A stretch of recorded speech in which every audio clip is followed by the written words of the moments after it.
Hi friends, అందరికీ నమస్తే అండి. Very good evening. First welcome to my channel. YouTube and Facebook friends అందరికీ కూడా వెల్కమ్. ఈరోజు ఒక వీడియో చూసాను ఫేస్బుక్లో. దాన్ని నాకు యూట్యూబ్లో అప్లోడ్ చేయడం రాలేదు. మీకు కనుక ఫేస్బుక్ ఉంటే పవన్ సమయమంత్రి అని ఉంటుంది. ఒకసారి ఫేస్బుక్లోకి వెళ్ళి నేను షేర్ చేసిన వీడియో ఉంటుంది, ఒకటి చూడండి. రీసెంట్గా ఇప్పుడే జస్ట్ ఒక 2 to 5 minutes అయింది. రీసెంట్గా వీడియో ఒక షేర్ చేశాను. నాకు వేరే ఒక ఆయన పెట్టారు. ఆయన ఒక ముస్లిం టీచర్ అట. అది మరి రీసెంట్గా జరిగిందా లేకపోతే ఎప్పుడు జరిగిందనేది తెలీదు యాక్చువల్గా. కానీ ఆ వీడియో చూడగానే కళ్ళమ నీళ్ళు వచ్చేసాయి. ఆ వీడియో చూడగానే కళ్ళమ నీళ్ళు వచ్చేసాయి. అసలు డైజెస్ట్ అవ్వట్లేదు ఇది ఆ వీడియో చూస్తే. ఎందుకంటే ఒక స్కూల్లో ఒక టీచరు ఒక పిల్లాన్ని కొడుతున్నారండి. ఎంత దారుణంగా కొడుతున్నారంటే, అది ఆ వీడియో రీసెంట్గా జరిగిందో మరి ఏంటో నాకు తెలియదు, కానీ ఒక ఆయన అయితే నాకు వాట్సాప్లో షేర్ చేశారు అది. కానీ మీకు చెప్తున్నా కూడా కళ్ళమని నీళ్ళు తిరుగుతున్నాయి ఇప్పుడు నిజంగా. టు బి ఫ్రాంక్, అదొక్కసారి వీడియో చూడండి. ఐ థింక్ నా బాబుకి ఒక 10-11 years అలా ఉంటాయి, నాకు తెలిసి ఒక 12 years దాకా ఉంటాయి. వాడొక ముస్లిం టీచర్ అట. ముస్లిం టీచరు అంటే క్యాస్ట్ గురించి చెప్తాను మాత్రం దయచేసి ఎవరేమో అనుకోవద్దు. దాంట్లో వచ్చిన వాళ్ళు పెట్టిన టైటిల్ ఏంటంటే, ఒక ముస్లిం టీచరు హిందువుల్ని ఇలాగా ఇంత టార్చర్ చేస్తున్నారు అని చెప్పని వీడియో అది పెట్టి షేర్ చేశారు.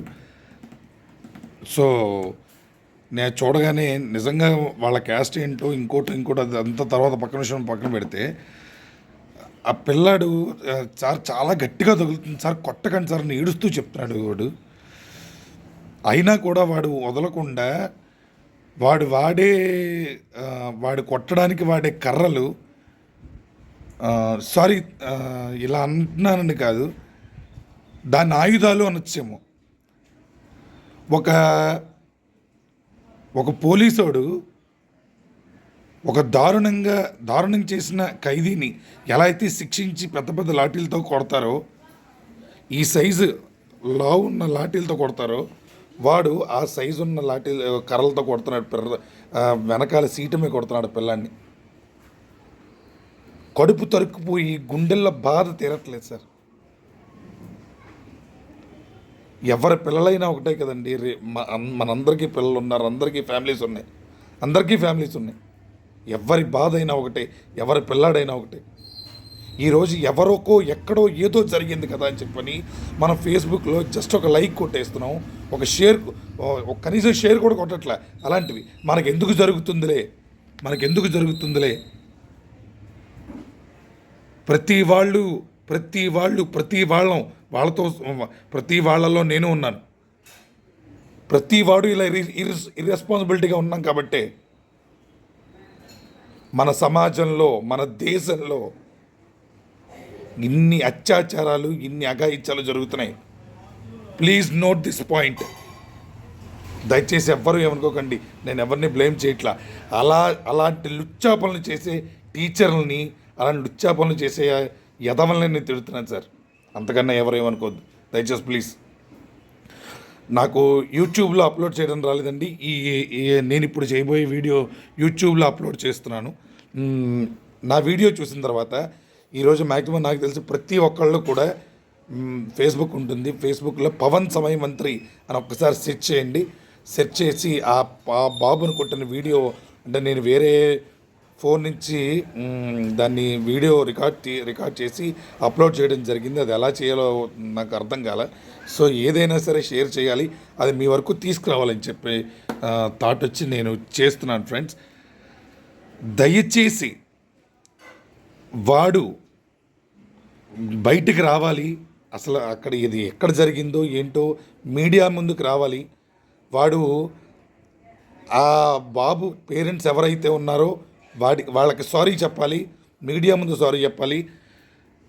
ప్రతి తల్లి తండ్రికి కూడా పూర్తి రెస్పాన్సిబిలిటీ పిల్లల మీద ఉంటుంది. రేపు పొద్దున్న మనం కూడా మన పిల్లల్ని ఎక్కడో హాస్టల్లో జాయిన్ చేద్దాం అనుకుంటాం, లేదా వేరే స్కూల్లో జాయిన్ చేద్దాం అనుకుంటాం. కానీ ఆ ప్రతి చోట కూడా ఇలాంటి సిచ్యువేషన్స్ జరుగుతూనే ఉన్నాయి. ప్రతి చోట జరుగుతూనే ఉన్నాయండి. కానీ ఏంటంటే కొన్ని మీడియా ముందుకు వస్తున్నాయి, కొన్ని మీడియా ముందుకు రావట్లేదు అంతే.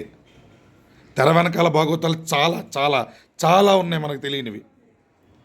ఇలాంటి వచ్చిన సందర్భాల్లో ఇలాంటివైనా మనం జాగ్రత్తగా కేర్ తీసుకుని షేర్ చేసి అలాంటి వాళ్ళని బయట నుంచోబెడితే కనీసం ఇంకొకటి చేయడానికైనా ఆలోచిస్తాడు. మన కలకత్తాలో ఒక డాక్టర్ని చంపేశారు, ఒక అమ్మాయిని చంపేశారు. 36 గంటలు డ్యూటీ చేసిన అమ్మాయిని చంపేశారండి. ఏం చేసాం మనం? ఏం చేసాం? మీడియా ముందు టీవీ చూసాం, కాసేపు బాధపడ్డాం, వాడు ఎలా చేశాడు వీడు ఎలా చేశాడు అనుకున్నాం, ఇంకేం చేయలేదు.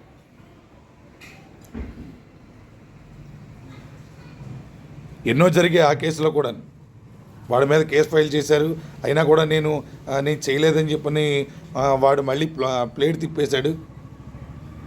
అఫ్కోర్స్ ఇంకా నడుస్తుంది. కానీ నిజంగా అలా జరిగిన వాళ్ళు ఎవరైతే చేసిన వాళ్ళు ఉన్నారో, ఇలాంటి చిన్న పిల్లల్ని టార్చర్ పెట్టేవాళ్ళు ఎవరైతే ఉన్నారో, ఈవెన్ తల్లి తండ్రులు కూడా పిల్లల్ని చాలా టార్చర్ పెడుతున్నారు. ఈ మధ్యన ఈ సోషల్ మీడియాలో, యూట్యూబ్లో కానీ ఫేస్బుక్లో కానీ చాలా వీడియోలు వచ్చాయి. ఒక కన్న తల్లి చిన్న పాపని కానీ బాబుని కానీ ఎంతో టార్చర్ పెట్టేసి వాతలు పెట్టేసి చచ్చేలా కొట్టేస్తుంది. ఏమంటే నాకు తెలియకూడదు, ప్రాణం అంటే అంత ఈజీయా? భగవంతుడిచ్చిన 100 ఏళ్ళ జీవితం అంత ఈజీగా ఎలా తీసుకుంటారండి? అంత ఎందుకు టార్చర్ పెడతారు? సూసైడ్ చేసుకునే వాళ్ళు కానీ, ఇలా టార్చర్ పెట్టేవాళ్ళు కానీ నాకు అర్థం కాక అడుగుతున్నాను.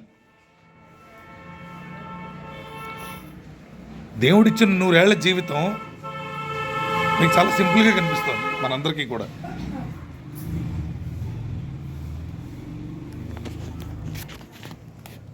సో ప్లీజ్ ఒక ఆవేదనతో నాలో ఉన్న ఆవేదనతో మాట్లాడుతాం తప్ప ఎవరిని బ్లేమ్ చేయడం కాదు. దయచేసి ఈ వీడియోని అందరూ కూడా షేర్ చేయండి ప్లీజ్.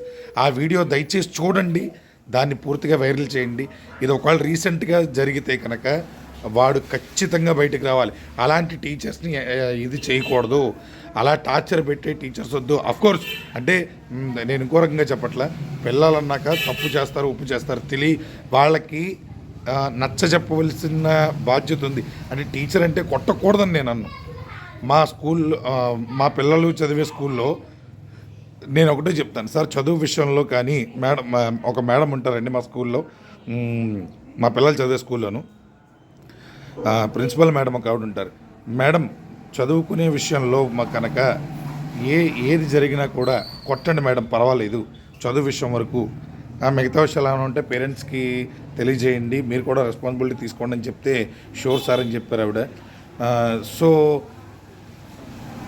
అలాంటి టీచర్స్ కొంతమంది ఉన్నారండి బయట సమాజంలో. అందుకని ప్లీజ్ దయచేసి ఈ వీడియోని దయచేసి షేర్ చేయండి ప్లీజ్. ఎందుకంటే అసలు కళ్ళమ నీళ్ళు వచ్చేస్తున్నాయి. ఎవరి పిల్లలైనా ఒకటే అండి, ఎవరి పిల్లలైనా ఒకటి. వాళ్ళకి ఇంకా ఊహ తెలియని టైము ఒక 10 ఏళ్ళు 12 ఏళ్ళు అంటే వాళ్ళకి ఏం తెలుసు చెప్పండి?